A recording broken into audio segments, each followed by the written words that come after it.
bonjour à toutes et à tous. Je suis ravi de vous retrouver pour ce nouveau point de la semaine. La semaine dernière, je vous parlais d'un produit d'investissement encore peu connu, les groupements forestiers d'investissement. Cet investissement aux multiples vocations m'a fait interroger sur le sens des placements que nous pouvons réaliser au cours de notre vie. D'une interrogation à l'autre, j'en suis arrivé au label ISR, investissement socialement responsable. Et je vous propose donc aujourd'hui de nous arrêter, de faire le point sur ce label. Alors tout d'abord, il faut savoir qu'il n'existe pas encore officiellement un label en tant que tel au niveau des fonds immobiliers. Son accréditation est prévue très prochainement, dans les prochaines semaines, on espère la fin d'année ou le tout début d'année prochaine. Pas d'inquiétude, néanmoins il existe déjà des labels pour le PCI et éventuellement les SCPI avec le label TIC, donc Transition énergétique écologique pour le climat. Pour revenir à notre future appellation, donc le label ISR, il a pour principal objectif de concilier de la performance énergétique, un impact social et environnemental, tout en finançant les entreprises contribuant au développement durable de tous les secteurs d'activité. Alors, qu'est-ce que ça veut dire ? Il faut savoir que la performance économique et l'impact environnemental, ce sont deux notions étroitement liées et qui contribuent activement à une labellisation ISR pour les SCPI. Cela passe notamment par de nouvelles acquisitions dans des actifs dits verts, par la reconfiguration d'actifs existants ou encore par une modification des usages. Alors, on va se poser des questions, c'est que dois-je faire pour améliorer mes biens de manière énergétique ? Comment monitorer les consommations pour identifier des consommations anormales ? C'est important de regarder s'il n'y a pas des anomalies, de consommation. Comment accompagner les locataires sur la logique de la réduction énergétique ? Cependant, il est important de noter que le label ISR, il ne s'arrête pas à ces deux enjeux.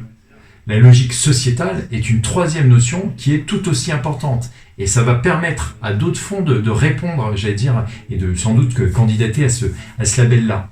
Donc elle va notamment se traduire comment ? Par la proposition de loyers peut-être minorés, la dynamisation des quartiers, la création des emplois, les travaux d'amélioration, la VFA, etc.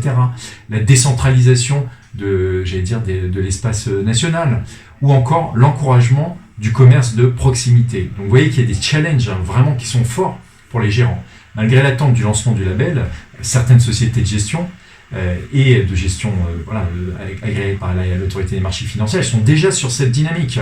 Vous avez déjà l'exemple de PFO2 qui a été créé en 2009 par la société de gestion Perial. PFO2, c'est une des premières SCPI qui a vraiment eu la logique de monitorer les consommations énergétiques pour améliorer ces consommations. Elle anticipe les futures normes environnementales qui sont appliquées en 2020 et inscrit sa stratégie vraiment dans le cadre tracé par le Grenelle de l'environnement et le plan bâtiment tertiaire, plan bâtiment durable. On peut parler d'une autre SCPI qui est Neospierre, qui est une SCPI qui elle se distingue par sa stratégie d'investissement. Elle investit principalement dans du logement en région, dans des villes de second ordre. Et le premier est commun à un de ses concurrents puisqu'il s'agit d'un rendement financier. Deuxième, c'est l'efficacité énergétique. Neos s'engage à détenir au minimum 90% de biens qui ont un DPE à un niveau inférieur à D. Et enfin, la société de gestion souhaite veiller au respect du locataire. Donc, vous voyez, on n'est pas que sur l'aspect, environnemental. Ce dernier objectif, il va être apprécié par son bien-être, les économies qu'il réalise, la commodité du bien. Le gérant du fonds, il souhaite vraiment se positionner sur le secteur résidentiel. Je pense également, et ce ne sera pas une liste exhaustive qu'on va vous citer, mais c'est quelques idées. La SCPI Nova Pierre Logement, qui s'appelait à l'origine Pierre 48, qui depuis sa création s'est illustrée par une stratégie d'investissement qui est assez forte. Qu'est-ce qu'elle a fait ? C'est qu'elle a investi principalement dans le loi 48. Le loi 48 sont des loyers qui sont des loyers modérés. Et elle a d'ailleurs été saluée par un prix de l'innovation dès 1996. Voilà, son principe, comme je l'évoquais, c'est acheter des biens occupés en loi 48, décotés en nue propriété, pour constituer un patrimoine dont la valeur va être revalorisée mécaniquement au fur et à mesure. parce que vous avez en fait des locataires qui payent des loyers faibles, donc du coup l'investisseur achète un prix moins important. Et puis enfin on a une dernière idée de SCPI ISR, c'est la SCPI Fair Invest. Cette SCPI a vraiment la particularité de se fixer pour objectif de favoriser des activités socialement utiles et de réduire la consommation de fluide des immeubles gérés. Voilà, cela passe par l'amélioration des biens et par le fait d'inciter les locataires à participer, à cette amélioration.